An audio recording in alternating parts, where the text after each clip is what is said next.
ठीक है लोगों, इसे ध्यान से देखो। मुझे हैरानी है कि हमने इसके बारे में कभी नहीं सुना। 19 साल का टॉमी लिंडी स्वीडन में छात्र था और उसने दोस्तों के साथ अपार्टमेंट में छोटी पार्टी की। रात के किसी समय ये आदमी वहां आया, अबू बकर मोहम्मद अवाद, 23 साल का सूडानी नागरिक। अब वो बिना बुलाए आया था और कोने में चुपचाप बैठा रहा। लेकिन चूंकि टॉमी ने बहुत सारे लोगों को बुलाया था, इसलिए किसी ने सच में ध्यान नहीं दिया। तुम जानते हो इसका मतलब क्या है? वहां मौजूद बच्चे असल में नस्लवादी नहीं थे। वे कह सकते थे, जरा रुको, ये लड़का अलग है क्योंकि ये बाकी जैसा नहीं है। अरे तुम यहाँ क्यों हो? तुम्हें किसने बुलाया? लेकिन उन्होंने ऐसा नहीं किया। यह सफ़ेद लोगों के गैर नस्लवादी होने का उदाहरण है और ये उनके अपने पतन का कारण बनता जा रहा है। लेकिन ये ज़्यादा देर तक नहीं चलेगा क्योंकि वे, आप जानते हैं, वे उठ रहे हैं, वे आगे बढ़ रहे हैं। हालांकि सुबह के शुरुआती घंटों में जब ज्यादातर लोग जा चुके थे, टॉमी ने सोने का फैसला किया, जिससे मिस्टर अवाद एक युवा महिला के साथ अकेले रह गए। उसने मौके का फायदा उठाया और चाकू दिखाकर उसे जबरन बाथरूम ले गया ताकि उसकी मर्जी के खिलाफ गलत काम कर सके। अब पहली बार के बाद उस आदमी ने उस पर अपनी पकड़ थोड़ी ढीली कर दी, जिससे वो टॉमी के बेडरूम में भागने में कामयाब रही ताकि उसे जगाकर उससे मदद की गुहार लगा सके। अवध शिकार का पीछा करते हुए बेडरूम पहुंचा और टॉमी को देख उस पर रूप रंग के आधार पर भेदभाव का आरोप लगाया, क्योंकि जाहिर है टॉमी का हस्तक्षेप करना और अवध को उन भयानक कामों से रोकना ही असली समस्या है। अवध ने उसी चाकू से टॉमी की छाती, पीठ और गर्दन पर कई वार किए जो उसने पहले युवती पर इस्तेमाल किया था। और फिर जब टॉमी वहां पड़ा, धीरे धीरे होश खो रहा था, अवध ने उस युवती को फिर से उसके सामने वही सब किया। पुलिस के पहुंचने पर अवध को गिरफ्तार किया गया। वो गिरफ्तारी के दौरान मुस्कुरा रहा था और हंस भी रहा था। मीडिया ने इस पर बात नहीं की क्योंकि ये उनके नैरेटिव में फिट नहीं बैठती थी। और बस इतना ही नहीं है दोस्तों, बस इतना ही नहीं है। जो मैं आपको बताने जा रहा हूँ वो सब कुछ या तो हुआ है या रिपोर्ट किया गया है, सिर्फ पिछले 3 या 4 दिनों में ही। बस इतना ही। और सच कहूँ तो ये सब नहीं है, क्योंकि और भी बहुत कुछ हुआ है जिसे मैं कवर नहीं कर सकता। मेरे पास वो सारी रिपोर्ट्स मेरे सामने नहीं हैं। तो इसे देखिए। एक लड़की 19 साल की उम्र की अफगान प्रवासी द्वारा हमला किया गया, जो किसी तरह स्कूल के टॉयलेट में घुस गया, जबकि एक और आदमी ने उसे पकड़ रखा था। और पहली बार कीर स्टारमर ने भी इस बारे में पोस्ट किया है। मुझे लगता है कि मैंने इस पर हाल ही में वीडियो बनाया था, या शायद नहीं। तो एक मामला था, मैंने इसके बारे में निश्चित रूप से ट्वीट किया था। एक 15 साल की ब्रिटिश लड़की के साथ 2 अफगान पुरुषों ने बलात्कार किया था। नहीं, पुरुष नहीं, अफगान लड़के, खुद 13-14 साल के थे। और फिर कुछ महीनों बाद उन्होंने एक और लड़की के साथ भी वही किया। और मुझे लगता है, हाँ, मैंने इसके बारे में एक वीडियो बनाया था। और जज ने अदालत में उनके अच्छे व्यवहार के लिए उन्हें धन्यवाद दिया और कहा, तुम जेल जाने के हकदार नहीं हो। तो तब से उस लड़की ने अपनी बात रखी है। और मुझे हैरानी है कि बीबीसी ने भी इसकी रिपोर्टिंग की। जिन लड़कों ने लड़कियों से बलात्कार किया उन्हें जेल नहीं भेजा गया। बीबीसी से कहा, जजों का फैसला मेरे लिए पत्थर जैसा था। एक लड़की ने बीबीसी को बताया कि 2 किशोरों द्वारा बलात्कार के बाद जज का उन्हें जेल से बरी करना मुझे पत्थर जैसा लगा। उसने कहा, वगैरह वगैरह। उस लड़की ने, जिसने परिवार से गुमनाम बात की, कहा कि जज का फैसला ऐसा लगा जैसे लड़कों ने गलत किया, पर कानून उन्हें बच्चा मानता है, इसलिए ठीक था। मुझे लगता है वह बाद में कहती है, इसका मतलब ही क्या था? जो सही है। आखिर इसका क्या मतलब है? दूसरी संस्कृतियों के लोग महिलाओं और लड़कियों के प्रति अलग सोच रखते हैं और ऐसा व्यवहार करते हैं जैसे मुसीबत से बचना चाहते हैं। वे बच निकलते हैं। और दोस्तों, ये सिर्फ ब्रिटेन की बात नहीं है। ये सिर्फ ब्रिटेन की बात नहीं है। इसे देखिए, अभी अभी कुछ ऐसा हुआ है जिसने स्वीडन को हिला कर रख दिया है। मुझे इसमें शक है, क्योंकि ऐसी चीजें लगभग रोजाना हो रही है। मुझे लगता है हम सब अब संवेदनहीन हो चुके हैं। मैं ये बात बार बार दोहराता हूँ, क्योंकि जाहिर है ये मेरे एक्टिविज्म का हिस्सा है। लेकिन मुझे यकीन है कि लोग संवेदनहीन होते जा रहे हैं, वरना वे इसके बारे में कुछ कर रहे होते। लेकिन जाहिर है वे नहीं कर रहे। एक और वही पुराने संदिग्ध। अफगानिस्तान मूल के शख्स ने 14 साल की लड़की को काम पर रखा, फिर भी उसे जेल नहीं हुई। अब इन्हें जेल की सजा भी नहीं मिलती। पहले हमारी शिकायत थी कि उन्हें सिर्फ 6-10 महीने या अधिकतम 1 साल की हल्की सजा मिलती है। अब उन्हें वो भी नहीं मिल रही। इसलिए कीर स्टारमर आए। वो कहते हैं ये डरावना है, लेकिन वो सिर्फ दिखावा करते हैं। कीर स्टारमर घिनौने इंसान हैं। मैं उसके अंत को देखने का इंतजार नहीं कर सकता, उसका राजनीतिक अंत। लेकिन जो भी जानकारी आ रही है वो मामला और खराब कर रही है। मुझे लगता है ऐसा स्वीडन में भी हुआ था। मैंने करीब 6 महीने पहले उस कहानी को कवर किया था जिसमें जज ने बलात्कारी को जेल की सजा से बरी कर दिया था और उन्होंने कहा कि आर ज़्यादा देर तक नहीं टिक पाया। और जाहिर है वे उन्हें डिपोर्ट भी नहीं कर रहे हैं। मुझे लगता है कि वे उन्हें हल्की सजा इसलिए दे रहे हैं क्योंकि वे नहीं चाहते कि उन्हें डिपोर्ट किया जाए। यही वजह है। उसने मूल रूप से एक 13 साल के लड़के को हत्या करने का आदेश दिया था, लेकिन लड़के ने मना कर दिया। उसने 14 साल की लड़की को बंदूक दिखाकर बहला फुसलाकर उसके साथ बलात्कार किया ताकि लड़के को सजा मिले। उसने 13 साल के लड़के को अपमानित करते हुए लूटा और उसकी वीडियो रिकॉर्डिंग भी की।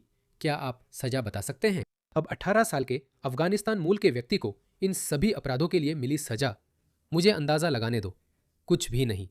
जज ने शायद कहा होगा, जानते हो तुमने बहुत अच्छे कपड़े पहने हैं, तुमने सूट और टाई पहनी है, बहुत अच्छा किया। उसे 2 साल की बंद किशोर हिरासत मिली क्योंकि अपराध करते समय उसकी उम्र 17 साल थी। न तो जेल और न ही देश से निकाला गया। उसे 2022 में स्वीडिश नागरिकता मिल गई। तो न सिर्फ हमें हिंसक अपराधियों की नागरिकता रद्द करने का तरीका निकालना चाहिए, बल्कि वे वास्तव में हिंसक आपराधिक रिकॉर्ड वाले लोगों को नागरिकता दे रहे हैं। पहले ऐसा नहीं होता था दोस्तों, पहले ऐसा नहीं होता था। मेरे समय में मुझे खुद को एक अच्छे चरित्र वाले व्यक्ति के रूप में साबित करना पड़ता था।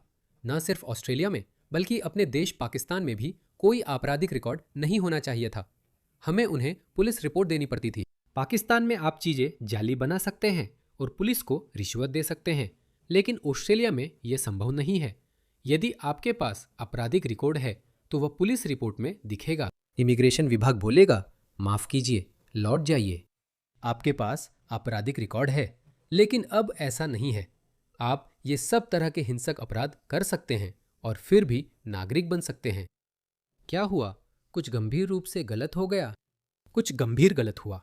देखे, ये सब जगह हो रहा है। मैंने जापान में वीडियो बनाया है। जापान में भी ये शुरू हो गया है। थाई पुलिस ने 6 नाइजीरियाई लोगों को रोमांस स्कैम में गिरफ्तार किया। हमारे भारतीय दोस्त इसे लव जिहाद कहते हैं। ये गिरोह एआई से बने नकली चेहरों और फर्जी वीडियो कॉल्स पर आधारित है। उन्होंने खुद को पायलट, डॉक्टर और इंजीनियर बताया। क्या आप यकीन कर सकते हैं?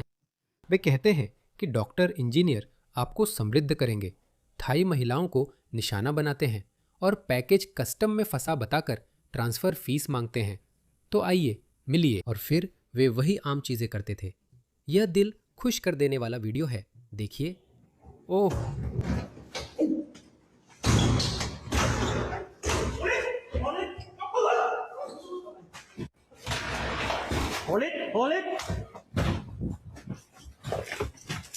अब उतने दबंग नहीं लग रहे। हमारी पुलिस ऐसा क्यों नहीं कर सकती? क्यों?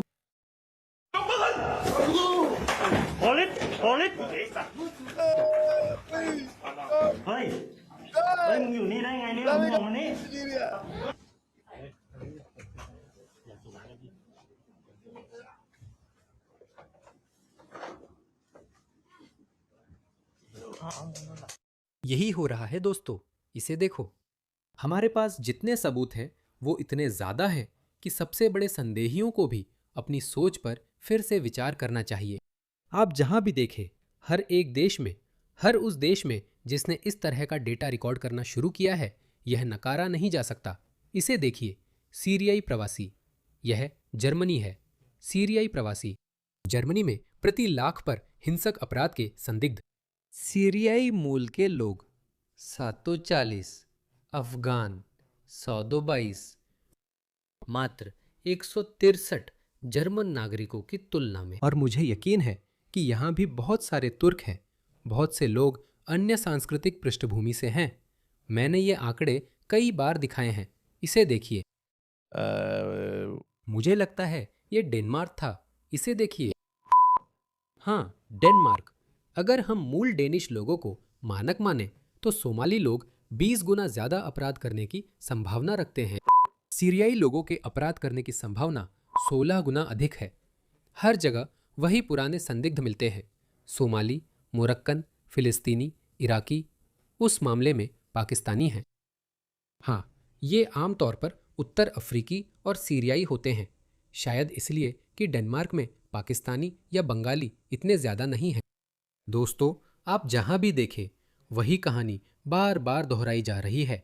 इसे देखिए, एक युवा जर्मन महिला को देर रात एक अरब प्रवासी द्वारा छेड़ा जाता है, उसका पीछा किया जाता है और यौन उत्पीड़न किया जाता है। बहुत डरावना वीडियो है, सुनिए। मुझे मत छू, मुझे मत छू, मुझे मत छू। मैं तुम्हें बताना चाहता हूँ कि मैं जबरदस्त इंसान बनना चाहता हूँ। धन्यवाद। मुझे लगता है ये तुम्हारे लिए जबरदस्त हो सकता है। कृपया आप घर जाएं। मैं घर जा रही हूँ। हाँ, आप घर जाएं और मैं भी घर जा रही हूँ। वो कहती है, आप घर जाए। वो पूछता है, क्या हम साथ में सोने जा रहे हैं?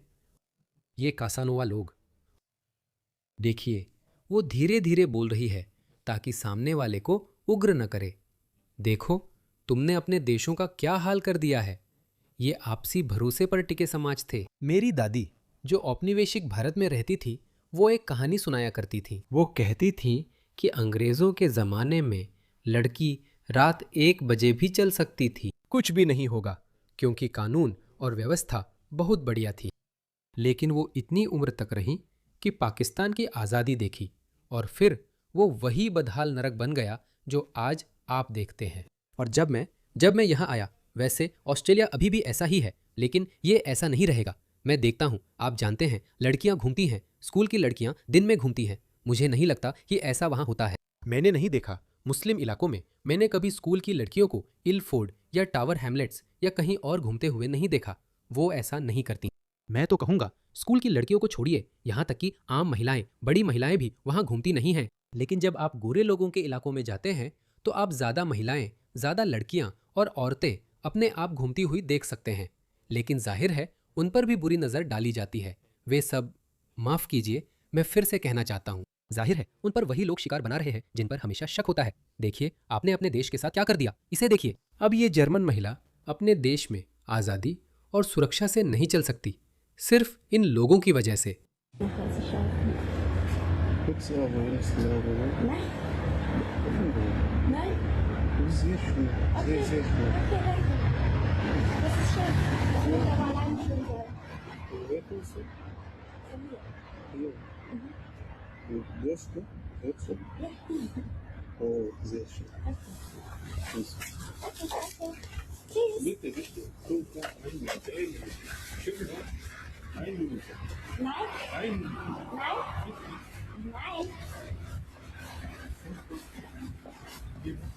ये लोग ना सुनने के आदी नहीं, इन्हें ना का मतलब नहीं पता।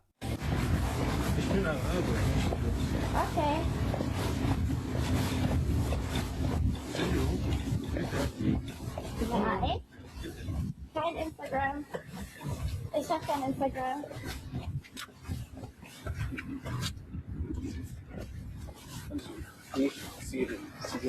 Nicht was? Ich glaube, du wohnst hier nicht. Ich wohne in diese Richtung, du nicht. Du wohnst da hinten. Doch? Doch? Nein.